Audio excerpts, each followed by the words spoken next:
உறவுகள் எல்லாருக்கும் வணக்கம். நிறைய நாளைக்கு பிறகு மறுபடியும் காணொளியில வந்திருக்கிறோம். இனி ஒவ்வொரு நாளுமே நாங்கள் காணொளிகளை பதிவேற்றம் செய்வோம்.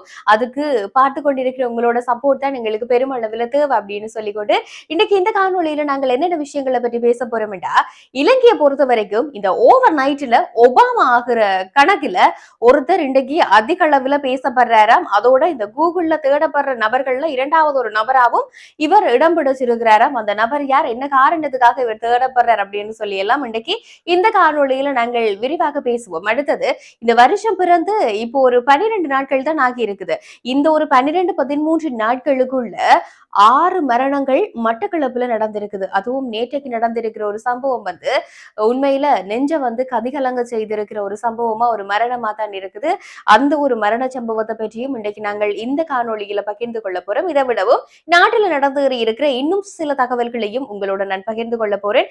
காணொளிக்கு போறதுக்கு முதல்ல நான் மறுபடியும் சொல்றதான், உங்களுடைய ஒரு சின்ன சப்போர்ட் எங்களுக்கு மிகப்பெரிய அளவான ஒரு பாரிய ஹெல்ப்பா இருக்கும் அப்படின்னு சொல்லிட்டு நீங்க சப்ஸ்கிரைப் பண்ணிட்டு எங்களோட சேனலை பாருங்க அப்படின்னு சொல்லிட்டு இன்றைக்கு நாங்கள் காணொலியோடு இணைஞ்சு கொள்ள போறோம். காணொலியோடு இணைஞ்சு கொண்டு பேசுறேன் நான் சுதர்ஷினி சசிகரன். ஏற்கனவே நான் சொன்ன மாதிரி இந்த ஓவர் நைட்ல ஒபாமா ஆக்கின கணக்குல முன்னாள் அமைச்சர் விமல் வீரவன்ச இன்றைக்கு அதிகப்படியான பேசு பொருளா இலங்கையில மாறி இருக்கிறார்.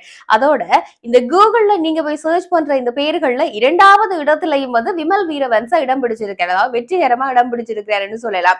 என்ன விஷயத்துக்காக அப்படின்னு சொன்னால், உங்க எல்லாருக்குமே தெரியும், இப்ப சமீபத்திய நாட்கள்ல இலங்கையை பொறுத்த வரைக்கும் அதிக அளவான ஒரு சர்ச்சைக்குரிய விடயமாக மாறி போயிருக்கிறது இந்த 6ஆம் தரத்திற்கான ஆங்கில பாடம். அதாவது இந்த நியூ சிலபஸ், இங்கிலீஷ்ல இங்கிலீஷ் பாடத்துக்கான அந்த நியூ சிலபஸ் செய்யக்குள்ள அந்த பாட புத்தகத்துல ஒரு இணையதளத்தின் பெயர் ஒன்று குறிப்பிடப்பட்டிருந்தது. அதாவது வயது வந்தவர்கள் பார்க்கக்கூடிய ஒரு இணையதளத்தின் பெயர் அந்த பாட புத்தகத்துல குறிப்பிடப்பட்டிருந்தது. அதாவது 6ஆம் ஆண்டு ஆங்கில பாட புத்தகத்துல குறிப்பிடப்பட்டிருந்தது. இதுதான் இன்றைக்கு ஒரு பெரிய சர்ச்சையான விஷயம். என்னன்னு சொன்னா, இப்ப கல்வி அமைச்சரா இருக்கிறது பிரதமர் ஹரணி அமரசூரிய.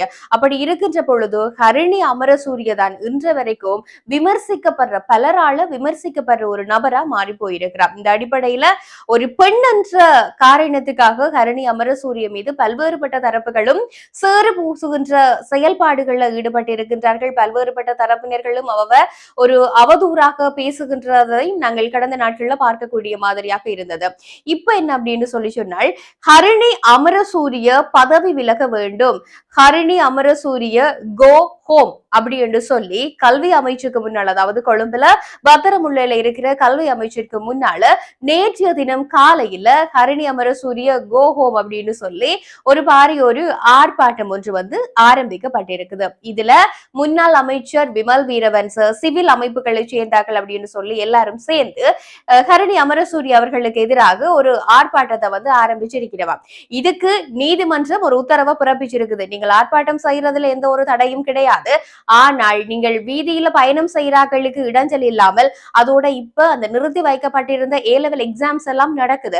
அந்த எக்ஸாம்ஸுக்கும் நீங்கள் இடையூறு செய்யாமல் உங்களுடைய ஆர்ப்பாட்டத்தை நீங்க கண்டினியூ பண்ணிக்கொள்ளுங்க என்ற மாதிரி நீதிமன்றம் ஒரு உத்தரவு ஒன்றையும் பிறப்பிச்சிருந்தது.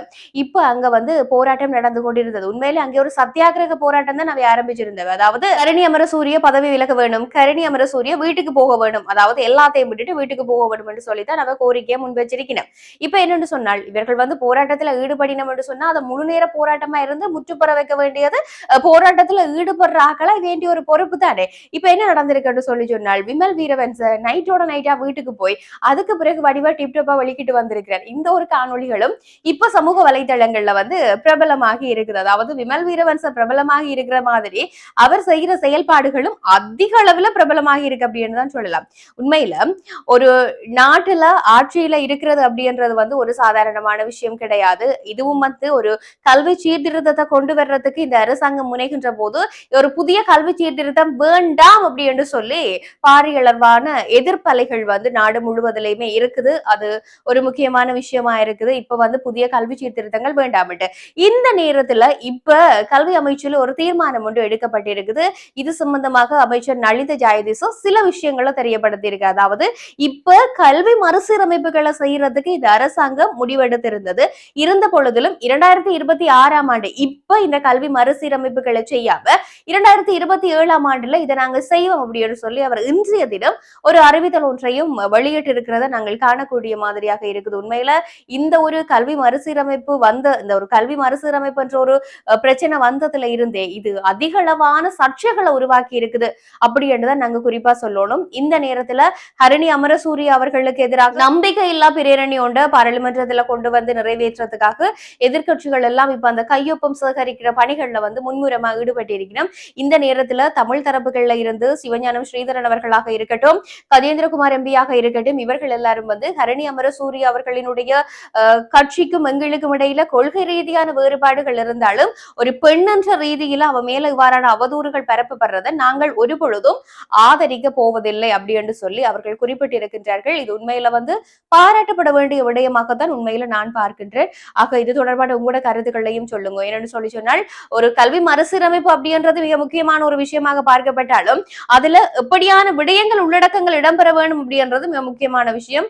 வயது வந்தவர்கள் பார்க்கக்கூடிய ஒரு இணையதளத்தை 6ஆம் ஆண்டு கல்வி சீர்திருத்தத்துல உள்ளடக்கினது வந்து உண்மையில அது ஏற்றுக்கொள்ள கூடாத ஒரு விஷயம் தான். இருந்த பொழுதிலும் ஒரு பெண் என்ற ரீதியில பிரதமருக்கு எதிராக இவ்வாறான அவதூறுகள் பரப்பப்படுறது என்னன்னு சொன்னா விமல் வீரவன்ச கூட நேற்றைய தினம் அந்த முதல் நாள் போராட்டத்துல வந்து ஹரணி அமரசூரி அவர்களை பற்றி ஒரு பலவேறான அவதூறான பேச்சுக்களையும் பேசி இருக்கிறேன். இது ஏற்றுக்கொள்ளப்பட முடியாத ஒரு விடயமாகத்தான் நான் பார்க்கின்றேன். இது தொடர்பான உங்களோட கருத்துக்களையும் பகிர்ந்து கொள்ளுங்க. மட்டக்களப்பு ஏறாவூர் போலீஸ் பிரிவுல இருக்கிற தன்னாமுன பகுதியில முதியவர்களான ஒரு கணவனும் மனைவியும் விஷம் அருந்தி தற்கொலை செய்திருக்கிற ஒரு சம்பவம் நடந்திருக்குது. இந்த வருஷம் பிறந்து இன்றைக்கு வந்து 13 நாட்கள் ஆகி இருக்குது. இந்த 13 நாட்கள்லையும் மட்டக்களப்புல 6 தற்கொலை சம்பவங்கள் பதிவாகி இருக்குது. அப்படின்ற நாடு எதை நோக்கி பயணமாகுது, எங்க போகுது அப்படின்றது ஒரு பெரிய கேள்விக்குறியான விஷயமா தான் இருக்கு. இது சம்பவம் என்ன அப்படின்னு சொல்லி சொன்னால் இந்த மட்டக்களப்புல இந்த ஒரு கணவனும் மனைவியும், அதாவது கணவனுக்கு ஒரு 70க்கு மேல வயசு, மனைவிக்கும் அதே மாதிரியாகத்தான் கிட்டத்தட்ட அதாவது 70 வயதுக்கு மேற்பட்டவர்கள் தான் இந்த 2 பேருமே. இந்த மனைவி வந்து நீண்ட நாட்களாக ஒரு தீராத நோயோட வந்து அவதிப்பட்டு கொண்டிருந்த ஒரு நபர் என்று சொல்லி சொல்லப்படுகின்றது. இந்த கணவன் என்ன செய்யறார், நேற்றைக்கு மது போதையில வீட்டுக்கு வந்திருக்கிறார். அதுக்கு பிறகு அவர் முதல்ல விஷம் அருந்தி இருக்கிறார். அதுக்கு பிறகு அவருடைய மனைவிக்கும் விஷத்தை கொடுத்திருக்கிறோம். விடைய பார்த்தா அந்த மனைவி அவருடைய படுக்கையிலேயே வந்து அப்படியே மரணித்து போயிருக்கிறார். கணவர் வந்து அந்த படுக்கைக்கு பக்கத்திலேயே வந்து இருக்கிறார். அப்ப 2 பேருமே மரணித்து போயிருக்கிறோம். இதை நாங்கள் பார்க்கக்குள்ளேயே விளங்குது, அந்த மனைவி வந்து தீராத நோயோட வந்து போராடி கொண்டிருக்கிறார். இந்த கணவன் தான் அந்த மனைவியை பராமரிச்சு கொண்டு வந்திருக்கிறார். இந்த நேரத்துல அவர்களுக்கு 70 வயதுக்கு மேல் அப்படின்னு சொல்லிக்குள்ள நாங்கள் யோசிச்சு பார்க்கணும். 2 பேருமே ஒரு வயோதிபத்துல இருக்கேக்குள்ள அவராலையும் அவ வந்து பராமரிக்க முடியாம போயிருக்கலாம்.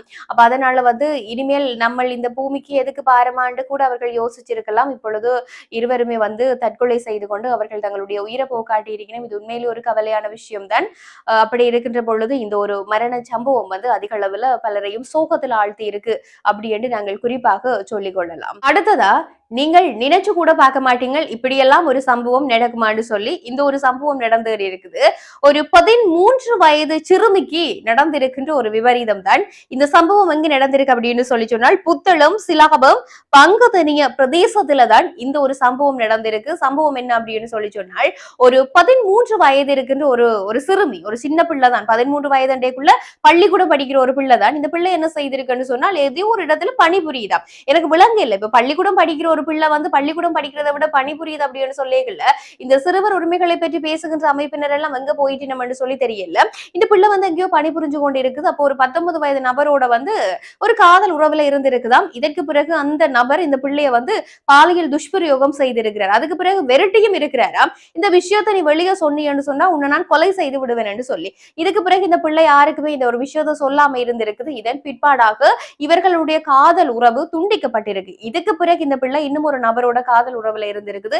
அந்த நபருக்கு தன்னுடைய வாடகை வீட்டுல வச்சு இப்படி எல்லாம் தனக்கு கடந்த நாட்கள்ல சம்பவம் நடந்திருக்குன்னு சொல்லி இருக்குது. இந்த சம்பவத்துக்கு பிறகு அந்த உரிய சிறுமியினுடைய தாயார் போலீஸ் நிலையத்துல முறைப்பாடு கொடுத்திருக்கிறார். தன் பிள்ளைக்கு இப்படி நடந்திருக்கு அப்படின்னு சொல்லி இந்த முறைப்பாட்டுக்கு அமையும் அந்த குறித்த 19 வயது முன்னாள் காதலன் கைது செய்யப்பட்டு இப்ப போலீஸ் விசாரணைகள் எல்லாம் நடந்து கொண்டிருக்கு. இப்ப இந்த சம்பவத்தை பொறுத்த வரைக்கும் நிறைய கேள்விகள் வருது. முதல்ல ஒரு 13 வயது பிள்ளை பள்ளிக்கூடம் போய் படிக்க வேண்டிய பிள்ளை பள்ளிக்கூடம் போகையில ஒரு பணிக்கு போறான்னு செய்யறான்னு சொல்லிக்குள்ள ஒரு 13 வயது பிள்ளைய பணிக்கு அமர்த்தியவர்கள் வந்து யோசிக்க இல்லையா?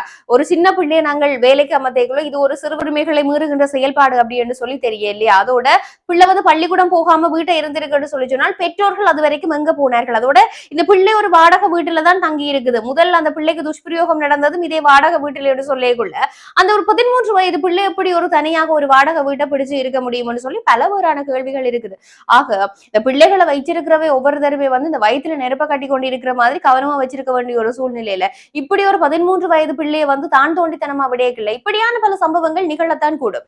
ஆக இந்த பெண் பிள்ளைகளை பெற்றாக்கள் எல்லாருமே வந்து அவதானமா இருக்க வேணும் அப்படின்றது மிக முக்கியமான ஒரு விஷயம் இந்த சம்பவத்தை பொறுத்த வரைக்கும் என்று சொல்லிக்கொண்டு இன்னைக்கு நானும் இந்த காணொலியை இதோட முடிக்க போறேன். இது தொடர்பான உங்களோட கருத்துக்களையும் வந்து கமெண்ட்ஸ் மூலமா எனக்கு தெரியப்பட்டதுங்க. இன்னும் ஒரு காணொலியில நாங்கள் நாட்டுல என்னென்னலாம் நடக்குது அப்படின்னு சொல்லி பார்த்து பேசிக்கொள்வோம். நன்றி உறவுகளை.